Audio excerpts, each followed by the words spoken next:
Hello guys, in this video we are going to discuss about the shaft of the humerus, that is the portion, the rod-like portion which is seen in between the upper end and the lower end. It is the shaft of the humerus. It is rounded in upper.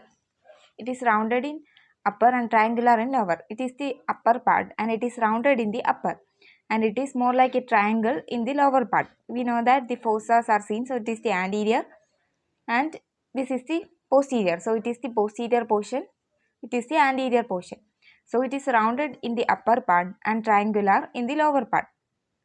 And mainly talking about the surface and the borders, mainly all of the bones in the upper limb, that is the humerus, radius and ulna. These three bones having three borders and three surfaces. So it is easy to remember that every bone in the upper limb, that is the long bones, which is radius, ulna and humerus, have three borders and three surfaces. So humerus is also having three borders and three surfaces. First is the border. Borders are the anterior border, medial border and the lateral border. Anterior border, we know that these two radial and coronoid fossae are seen. So this is the anterior portion and the border seen here at this border. This is the anterior border. And the next one is the medial and lateral borders. This, you know that this is capitula. This is capitula. So it is the lateral side and this is the lateral border. This is the anterior border. It is the lateral border. And the opposite is the medial epicondyle. So this will be the medial border. So it is the anterior border, lateral border and the medial border. So first we are talking about the anterior border. The anterior border forms the lateral lip of intertubercular sulcus. We know that in the upper end video we discussed that the upper end have the greater and lesser tubercle and the space is seen or sulcus is seen in between. This is the intertubercular sulcus. It has the lateral lip.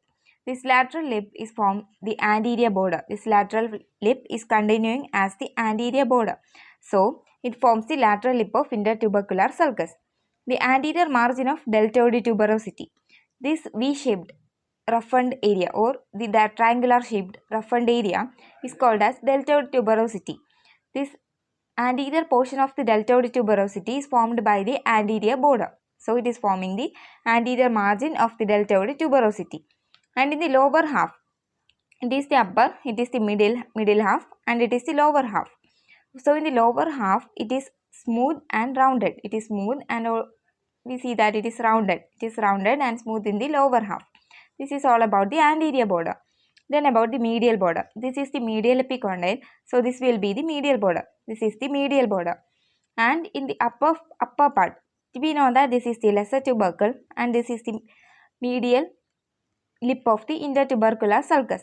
So, the medial border is forming the medial lip of the intertubercular sulcus and it is the continuation as the medial border.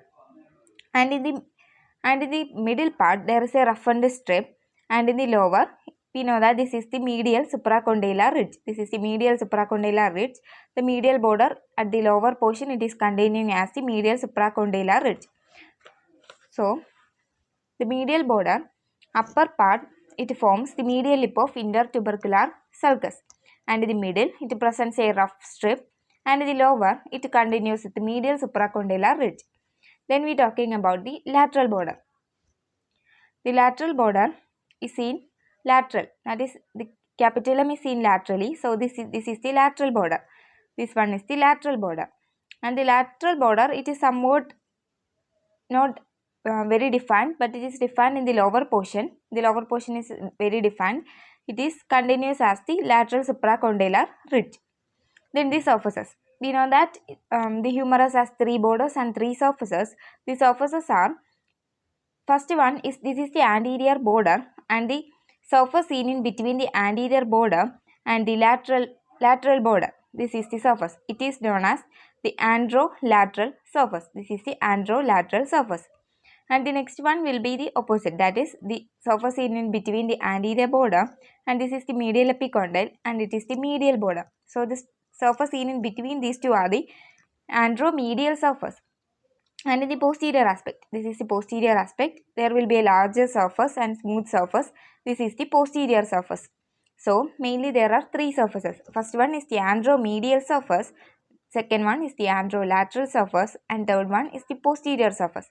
First we are talking about the anteromedial surface. It is seen between the anterior and medial borders. It is seen between anterior and medial borders. It is the anteromedial surface. In the upper part, it forms the floor of intertubercular sulcus. We know that this is the intertubercular sulcus and it is the floor. This floor is continuous as the medial anteromedial surface. And in the below middle, which is seen below the middle, it has a nutrient foramen. So below the middle it has a nutrient foramen, and in the upper part it forms the floor of intertubercular sulcus. And next about the anterolateral surface. Anterolateral surface is seen between anterior and lateral borders. This is the anterior border, this is the lateral border. The surface seen in between is the anterolateral surface. And in the upper half it is covered by deltoid. We discussed that there is a triangular roughened area called as deltoid tuberosity. Deltoid tuberosity is seen in the anterolateral surface and it is the insertion site of the deltoid muscle. So the deltoid is covering this portion, so it is upper half is covered by deltoid, and above middle it has the deltoid tuberosity. It has the deltoid tuberosity and it is covered by deltoid muscle. It is about the anterolateral surface. Then talking about the posterior surface. The posterior surface is seen in between medial and lateral border. We know that this is the lateral border, this is the medial border, and this is the posterior surface. And the upper part it is marked by an oblique ridge. In the upper part it has the oblique ridge, and in the middle part it is crossed by radial groove. In the middle part it is crossed by radial nerve is crossing here, so it has the radial groove. So this is all about the shaft of the humerus, mainly concising about the shaft. It mainly has 3 borders and 3 surfaces, and it is very simple to remember. So hope you guys like my video. If you like my video, consider subscribing my channel. So thank you guys for watching.